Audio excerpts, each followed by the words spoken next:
Hello students, इसके पिछले video lecture में हमने चैप्टर 7 ट्राइंगल जो क्लास 9th की मैथमेटिक्स है उसकी प्रश्नावली 7.2 को कम्प्लीटली सॉल्व किया। मुझे उम्मीद है कि आपको सॉल्यूशंस अच्छी तरह समझ में आए होंगे। आज हम प्रश्नावली 7.3 के प्रश्नों को हल करेंगे, ठीक है।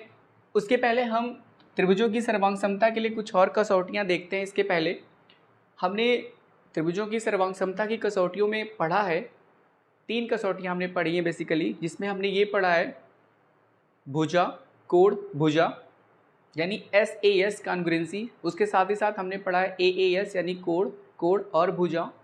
और एक हमने पढ़ा है दो कोण और एक भुजा, ठीक है। अगर बराबर हो किसी त्रिभुज की किसी अन्य त्रिभुज के संगत दो कोण और एक भुजा के, तो फिर हम बोलते हैं कि वो दोनों त्रिभुज सर्वांग सम है। आज हम त्रिभुजों की सर्वांग समता के लिए कुछ और कसौटियों के बारे में पढ़ेंगे। एक होता है यस सर्वांग समता यानी भुजा भुजा भुजा सर्वांग समता, और दूसरी होती है RHS सर्वांग समता। इसका मतलब होता है, R का मतलब होता है राइट एंगल जिसको आप समकोण कहते हैं, H हाइपोटेनस जिसको आप कर्ण कहते हैं, और यस जो है वो एक साइड यानी जो सामान्य भुजा त्रिभुज की होती है उससे इसको डिनोट करते हैं।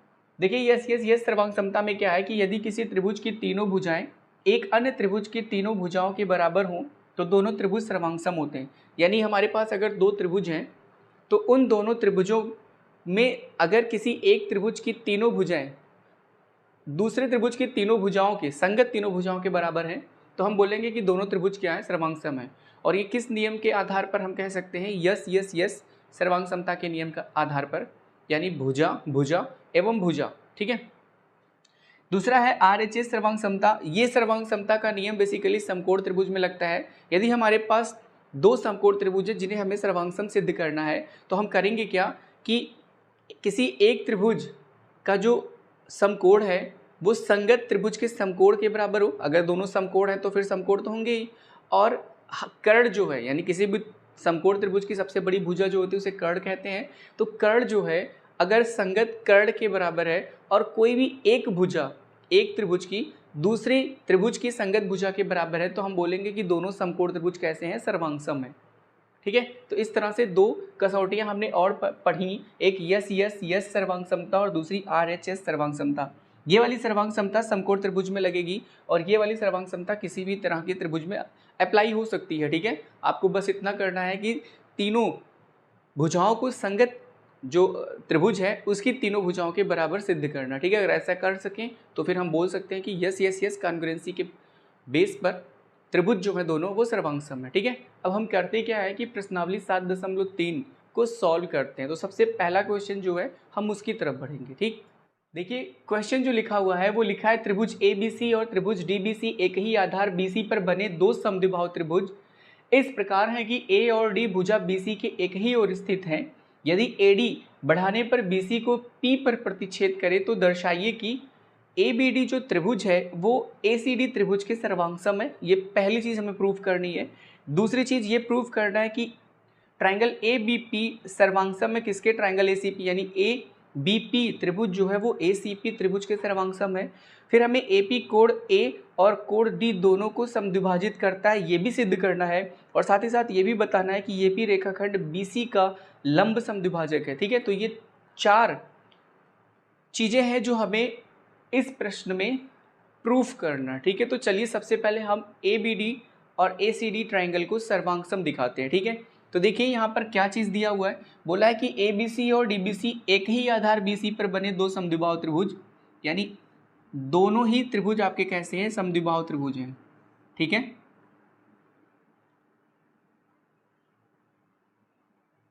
ABC और BDC या उसी को इसमें बोला गया है DBC, इस तरह से है।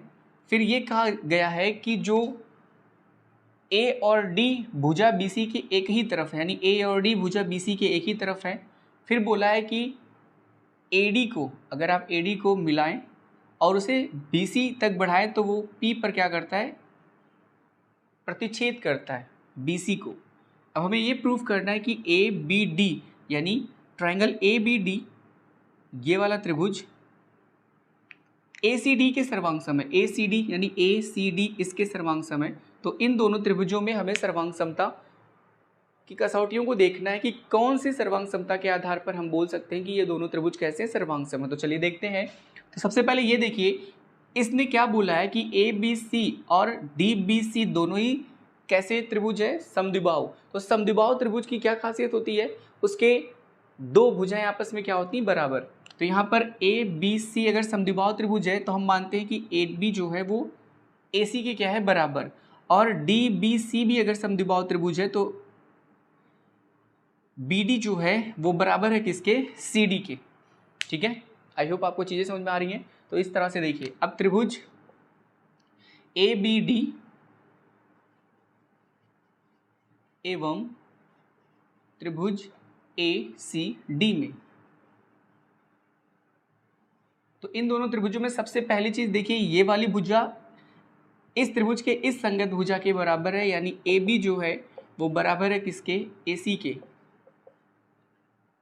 और ये क्यों बराबर, क्योंकि ये दोनों कैसे त्रिभुज, मतलब ये जो ABC कैसा त्रिभुज है, समद्विबाहु त्रिभुज है। और समद्विबाहु त्रिभुज के दो भुजाएं तो बराबर होती ही हैं। तो AB बराबर AC है, ऐसा इसलिए क्योंकि ये दिया है। दूसरी चीज देखिए, इस त्रिभुज का BD और इस त्रिभुज का CD वो भी आपस में बराबर होगा। ये भी आपका दिया है, क्योंकि इसने बोला था कि DBC भी कैसा त्रिभुज है, समद्विबाहु त्रिभुज है। अब अगर AD पर फोकस किया जाए तो AD इस त्रिभुज में भी है और इस त्रिभुज में भी है। तो AD जो है वो बराबर है किसके, DA के। और ये इसलिए है क्योंकि ये उभयनिष्ठ है। उभयनिष्ठ का मतलब ऐसी कोई चीज़ जो दोनों में है उसे उभयनिष्ठ बोलते हैं। तो आप देख सकते हैं कि AB AC के बराबर, BD CD के बराबर और AD DA के बराबर। तो ये तीनों की तीनों भुजाएं त्रिभुज ACD की संगत भुजाओं के बराबर है। इसलिए हम बोल सकते हैं कि यस यस यस, सर्वांग समता के नियम के आधार पर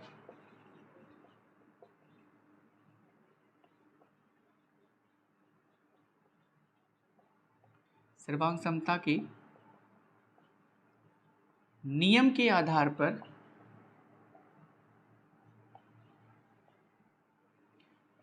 त्रिभुज ABD जो है वो सर्वांग सम है किसके, त्रिभुज ACD के। तो ये चीज़ जो हमें पहले ऑप्शन में प्रूफ करना था वो हमने प्रूफ कर दिया।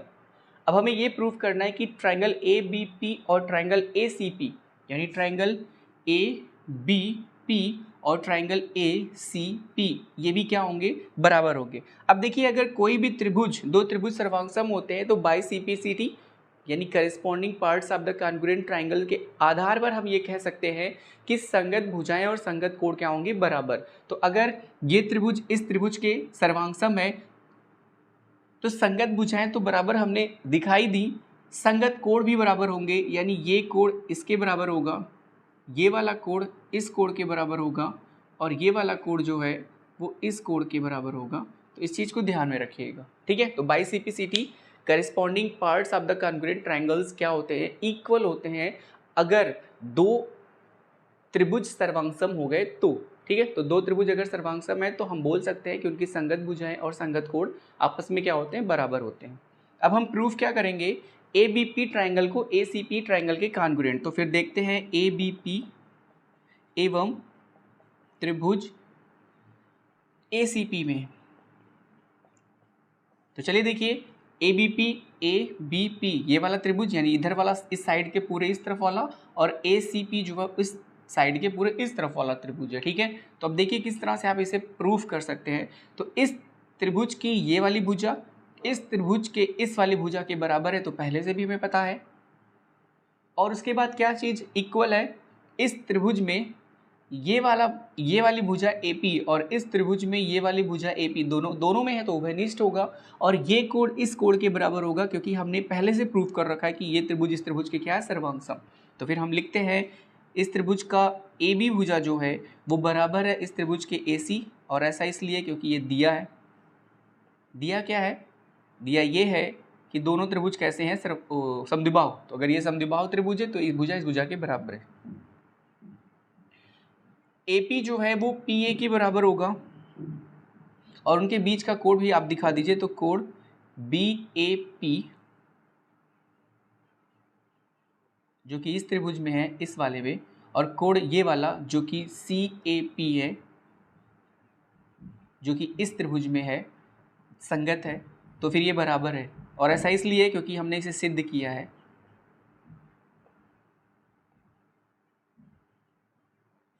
अगली चीज, AP जो है वो बराबर है किसके, PA के, और ये इसलिए है क्योंकि ये उभयनिष्ठ है। तो अब आप देख सकते हैं एक भुजा, उनके बीच का कोण, और फिर एक भुजा, संगत भुजा और उनके बीच का कोण और संगत भुजा के बराबर है। तो आप बोल सकते हैं किस आधार पर, SAS सर्वांग समता के नियम से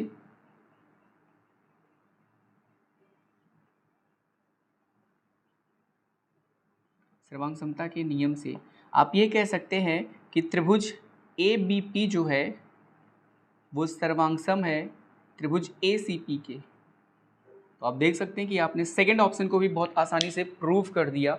अब हमें ये बताना है कि AP कोण A और कोण D दोनों को समद्विभाजित करता है। तो देख लीजिए, हम तो ये पहले ही प्रूव कर चुके हैं क्योंकि ये दोनों कोण आपस में बराबर हैं। कोण BAP बराबर है किसके, कोण CAP के। और ये कोण बना किन भुजाओं के द्वारा है, AB और AP, AC और AP। तो आप बोल सकते हैं कि इसलिए AP जो है वो कोण A एवं कोण D को भी समद्विभाजित कर रहा है, कोण D जो आपका यहाँ पे है, ठीक है। आप देख सकते हैं कि ये अगर इसके बराबर है तो ये टोटल कितना होगा, 180 अंश होगा, क्योंकि किसी लाइन के किसी बिंदु पर बनने वाला पूरा कोण जो इस तरह होता है, रैखिक युग्म की तरह, वो 180 अंश होता है, इसको ऋजु कोण बोलते हैं। अब इसमें से अगर ये इतना कोण आपको पता है पहले से, तो 180 अंश में से घटाने पर ये इतना कोण मिलेगा। सेम प्रोसेस में अगर इधर वाला कोण भी आपको पता है और ये दोनों बराबर है, तो 180 अंश में से घटाने के बाद जो कोण मिलेगा वो भी आपस में क्या होगा, बराबर होगा। इसलिए ये कोण अगर इसके बराबर है तो ये कोण भी इसके बराबर होगा, यानी ये कोण इसके बराबर होगा। और अगर ये कोण इसके बराबर है तो D को भी क्या कर रहा है, समद्विभाजित कर रहा है। इसका ये मतलब हुआ कि AP जो है कोण A एवं कोण D दोनों को क्या करता है, समद्विभाजित करता है।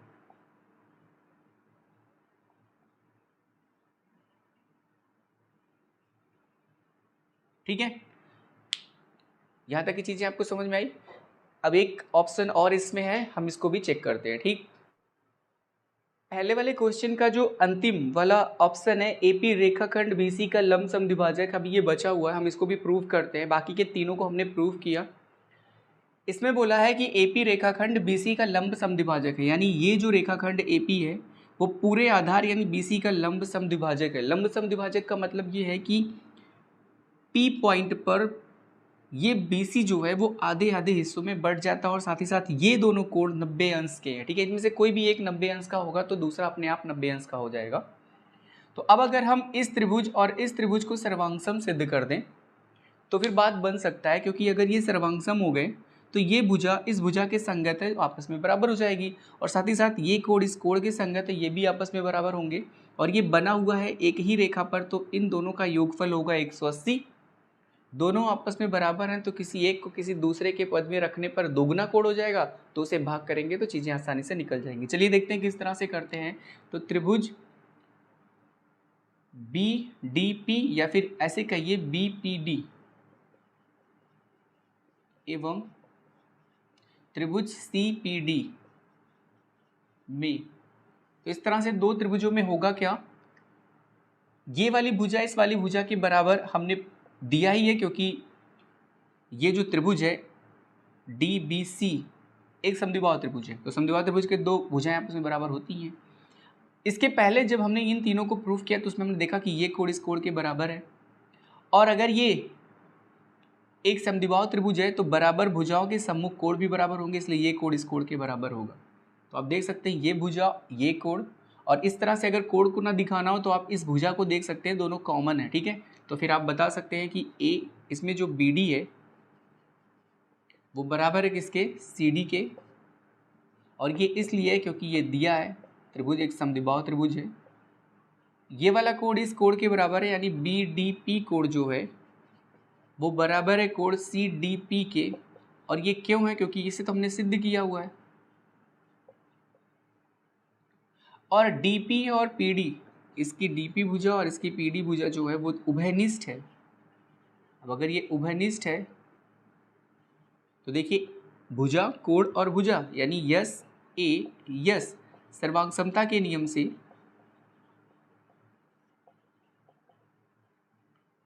सर्वांग समता के नियम से हम ये कह सकते हैं कि ये त्रिभुज BPD जो है वो सर्वांगसम है किसके, त्रिभुज CPD के।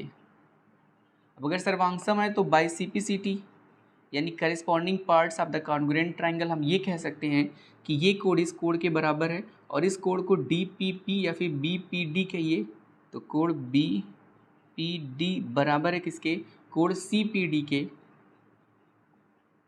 और आप सबको पता है कि कोण BPD और कोण CPD का जो योगफल है वो 180 अंश होगा। क्यों, क्योंकि ये एक रैखिक युग्म बना रहे हैं। अब इनमें से किसी एक के स्थान पर दूसरे को हम चेंज कर देते हैं, तो हम CPD के स्थान पर अगर BPD लिख दें तो कोण BPD प्लस कोण BPD ये बराबर हो जाएगा 180 अंश। CPD के प्लेस पर हमने BPD इसलिए रखा क्योंकि ये दोनों आपस में बराबर है, तो दो बार अगर कोई चीज़ जुड़ती है तो दुगना हो जाता है। 2 गुणे कोण BPD बराबर होगा 180 अंश। 2 से अगर आप इसे भाग कर दें तो ये इससे कट जाएगा, तो कोण BPD जो होगा वो 90 डिग्री आएगा, क्योंकि ये इससे कटेगा तो 90 डिग्री बचेगा। और यही आपका कोण CDP के भी बराबर है। CPD है, नॉट CDP, CPD। तो इस तरह से आप देख सकते हैं कि ये दोनों कोण 90-90 अंश के हो गए, तो आप बोल सकते हैं। और साथ ही साथ ये भी कह सकते हैं CPCT बाई CPCT कि BP जो है वो CP के बराबर है, ठीक है, एवं BP बराबर है किसके, CP के। तो अगर ये इसके बराबर है तो समद्विभाजक हुआ, और साथ ही साथ अगर ये कोण 90 डिग्री का है तो लंब समद्विभाजक हुआ, ठीक है। तो इस तरह से हमने क्वेश्चन जो हमारा पहला था उसके चारों जिसमें सब क्वेश्चंस थे हमने उसको अच्छी तरह से सॉल्व किया। मुझे उम्मीद है कि आपको सोल्यूशन समझ में आया होगा। आप वीडियो को पॉज कर दिया करिए और उसके बाद अपने नोटबुक में सारी चीज़ों को नोट कर लिया करिए, ठीक है। अब हम क्वेश्चन नंबर 2 की तरफ बढ़ते हैं, ठीक। चलिए दूसरे सवाल की तरफ बढ़ते हैं। AD एक समद्विबाहु त्रिभुज ABC का एक शीर्ष लंब है जिसमें AB और AC बराबर हैं। दर्शाइए कि दो चीज़ें हमें दी हैं जो हमें प्रूफ करनी है। पहली ये कि AD रेखाखंड BC को समद्विभाजित करता है और दूसरा AD कोण A को समद्विभाजित करता है। तो ये जो दिया गया है इसकी मदद से हम पहले क्या करते हैं, एक फिगर बनाते हैं। तो इस तरह से देखिए बोला है AD समद्विबाहु त्रिभुज ABC, तो समद्विबाहु त्रिभुज ABC बनाते हैं। ये है A, ये है B और ये है C। एक समद्विबाहु त्रिभुज है जिसमें AB और AC आपस में बराबर है, ये चीज़ हमें दिया है। फिर क्या कह रहा है कि AD रेखाखंड BC को समद्विभाजित करता है। तो यहाँ पर हम एक AD रेखाखंड खींचते हैं। हमें ये प्रूफ करना है कि ये AD रेखाखंड जो है वो BC को बराबर भागों में बांटता है। इसका मतलब BD और CD आपस में बराबर है, ये चीज़ हमें प्रूफ करना है पहले वाले ऑप्शन में। दूसरे में AD कोण A को समद्विभाजित करता है, ये भी प्रूफ करना है, यानी ये कोण इस कोण के बराबर, हमें ये सिद्ध करना है। तो हमें जो चीज़ प्रूफ करनी है वो हमें क्लियर है। अब हम करते क्या है, इस त्रिभुज और इस त्रिभुज, हमारे पास दो त्रिभुज हैं, हम इन दोनों त्रिभुजों को सर्वांगसम सिद्ध कर दें। और अगर सर्वांगसम सिद्ध कर देंगे तो बाई CPCT ये और ये संगत कोण आपस में बराबर होंगे, ये और ये भुजाएं संगत भुजाएं आपस में बराबर होंगी। और जो चीज़ हमें प्रूफ करना है इसलिए प्रूफ कर लेंगे, ठीक है। तो चलिए देखते हैं, सोल्यूशन लिखते हैं हम यहाँ पे। तो देखिए त्रिभुज ABD या ADB ऐसे लिखिए आप इसको। तो त्रिभुज ADB एवं त्रिभुज ADC में क्या हो जाएगा, ये वाली भुजा इस वाली भुजा के बराबर है, यानी AB जो है वो बराबर है किसके, AC के। ये हमें दिया हुआ है। फिर देखिए ये जो है ये वाली लाइन और साथ ही साथ ये कोण और ये कोण, आप सबको पता है कि समद्विबाहु त्रिभुज में जो बराबर भुजाएं होती हैं उनके संगत कोण भी, संगत नहीं बल्कि उनके सम्मुख कोण भी बराबर होते हैं। तो इसके सम्मुख ये और इसके सम्मुख कोण ये दोनों आपस में बराबर होंगे। और ये भुजा उभयनिष्ठ है, यानी कोण ABC या ABD लिखिए, इस त्रिभुज की बात कर रहे हैं। तो कोण ABD बराबर होगा कोण ACD के। ऐसा इसलिए क्योंकि ये दोनों बराबर हैं, तो ये भी मान लीजिए दिया ही है एक तरीके से। AD और DA दोनों आपस में बराबर है क्योंकि ये उभयनिष्ठ है। तो आप देख सकते हैं कि दो भुजाएं और एक कोण इसमें बराबर हो गया। इसका मतलब आप बोल सकते हैं कि SAS सर्वांग समता के नियम के आधार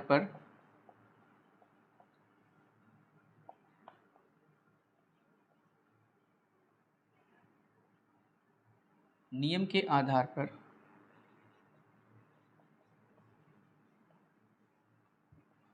त्रिभुज ADB जो है वो सर्वांगसम है त्रिभुज ADC के। तो इस तरह से दो त्रिभुज सर्वांगसम हो गए।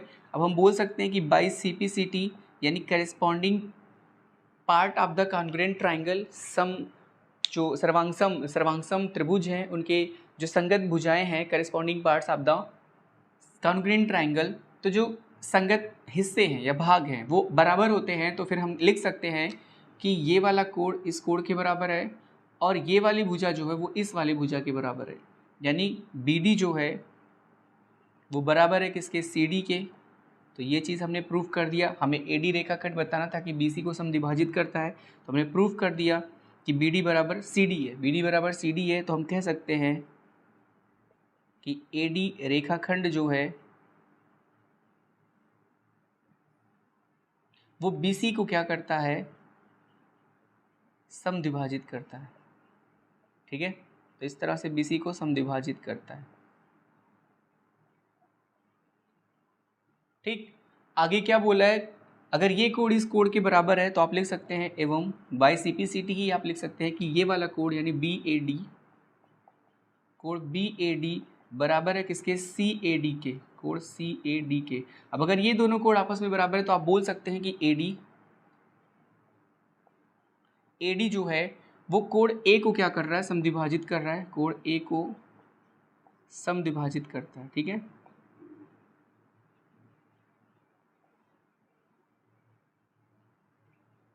तो इस तरह से जो चीज़ हमें प्रूफ करनी थी इस क्वेश्चन नंबर 2 में हमने आसानी से प्रूफ कर लिया। मुझे उम्मीद है कि आपको सोल्यूशन अच्छे से समझ में आया होगा। अब हम करते क्या है, क्वेश्चन नंबर 3 की तरफ चलते हैं। ठीक है, तीसरा सवाल है, एक त्रिभुज ABC की दो भुजाएं AB और BC तथा माध्यिका AM जो है वो क्रमशः एक दूसरे त्रिभुज की भुजाओं PQ और QR तथा माध्यिका PN के बराबर है। दर्शाइए कि ABM ट्राइंगल PQN के सर्वांगसम है और ABC जो ट्राइंगल है वो PQR ट्राइंगल के सर्वांगसम है। यहाँ पर आपको फिगर दे रखा है तो हम इसे दोबारा से बनाते हैं। तो देखिए, दो ट्राइंगल है हमारे पास,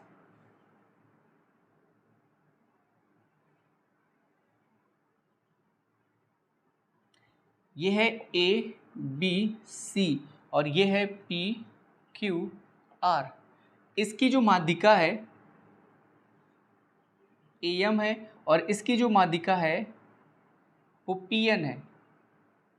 कह रहा है कि दो भुजाएं AB और BC तथा माध्यिका AM यानी AB और BC, ठीक है, AB और BC तथा माध्यिका AM जो है वो क्रमशः एक दूसरे त्रिभुज की भुजाओं PQ और QR तथा माध्यिका PQ और QR तथा माध्यिका PN के बराबर है। तो इसका मतलब है कि इस त्रिभुज का ये वाली भुजा इसके बराबर है और इस त्रिभुज में ये जो आपका AM है और ये जो आपका PN है वो भी आपस में बराबर है।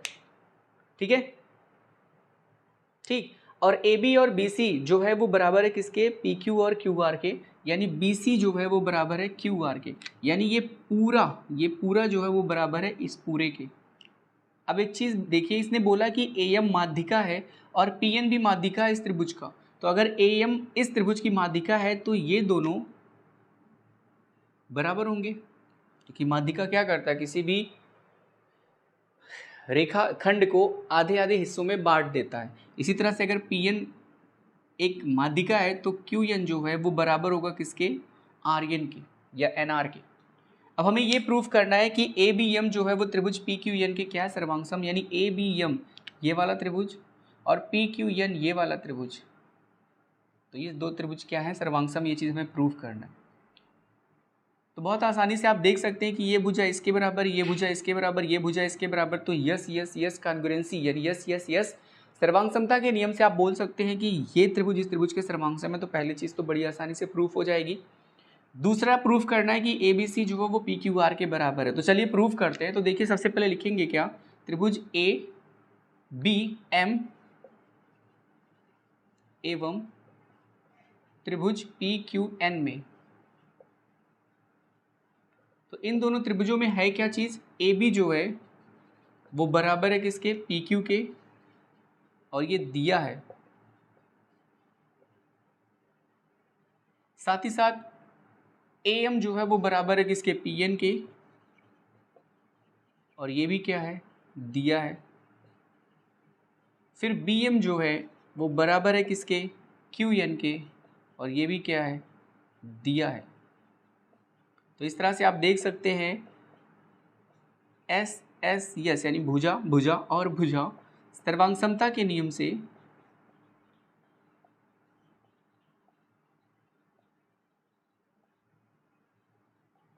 हम कह सकते हैं कि ये त्रिभुज यानी ए बी एम जो है वो सर्वांगसम है किसके, पी क्यू एन के। तो पहली चीज़ जो हमें प्रूफ करनी थी हमने प्रूफ कर लिया। दूसरा देखिए हमें प्रूफ क्या करना है कि ए बी सी ये पूरा त्रिभुज जो है वो सर्वांगसम है पी क्यू आर इस पूरे त्रिभुज के। तो देखिए ये वाली भुजा इस भुजा के तो बराबर है, बी सी क्यू एन के बराबर है। अभी हमने क्या किया, इस त्रिभुज और इस त्रिभुज को हमने सर्वांगसम प्रूफ किया। तो बाय सिम्प्लिसिटी कह सकते हैं कि सभी जो करेस्पॉन्डिंग एंगल्स यानी संगत कोण है और सभी संगत भुजाएं आपस में बराबर हैं। तो ये कोण इसके बराबर होगा, ये इसके बराबर होगा, ये इसके बराबर होगा। ए बी सी इस त्रिभुज की ए बी भुजा पी क्यू आर की क्यू क्यू भुजा के बराबर है, बी सी जो है वो क्यू एन के बराबर है, और ये कोण इस कोण के बराबर है। इसका मतलब एस ए एस सर्वांग समता के नियम से हम बता सकते हैं कि A B C P Q R के सर्वांग सम है। तो हम लिखते क्या है, त्रिभुज ए बी सी एवं त्रिभुज पी क्यू आर में, तो इन दोनों त्रिभुजों में हमें क्या करना है, सर्वांग समता दिखाना है। तो ए बी जो है वो बराबर है किसके, पी क्यू के। ऐसे ही बी सी जो है उसके बीच का कोण जो अंतर्गत कोण है वो ए बी सी है। तो कोण ए बी सी जो है वो बराबर है किसके, कोण पी क्यू आर के। ये चीज़ हमें दी हुई है तो यहाँ पे लिखेंगे दिया है, और ये चीज़ हमने अभी सिद्ध किया है तो यहाँ लिखेंगे सिद्ध। उसके बाद देखिए ये वाली भुजा बी सी जो है वो बराबर है किसके, क्यू आर के। ये भी हमें क्या है, दिया है। तो आप देख सकते हैं भुजा कोण भुजा यानी एस ए एस सर्वांग समता के नियम से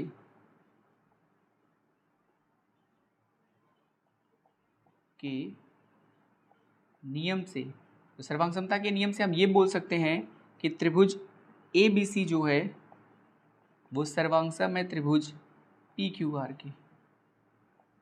इस तरह से हमने थर्ड क्वेश्चन के दोनों ऑप्शन को भी बड़े आसानी से प्रूफ कर लिया। आप वीडियो को रोक कर जितनी भी चीज़ें आपको यहाँ से लिखनी है वो आप अपने नोटबुक में लिखिए, इन्हें पढ़िए समझिए और फिर प्रैक्टिस करिए, ठीक है। क्योंकि बिना प्रैक्टिस के मैथ में कोई भी चीज़ अच्छी तरह से समझ पाना बहुत मुश्किल है, ठीक है। इस तरह से हमने इस वीडियो लेक्चर में प्रश्नावली 7.3 के 3 क्वेश्चन को आसानी से सॉल्व कर लिया। अभी भी 3 क्वेश्चंस बचे हुए हैं। हम वीडियो को यहीं पर रोकते हैं। नेक्स्ट वीडियो में हम इसी टॉपिक पर या इसी प्रश्नावली का जो हमारा सेकंड पार्ट होगा हम उसे पढ़ेंगे, ठीक है। तब तक के लिए आप पढ़ते रहिए और अपना ध्यान रखिए।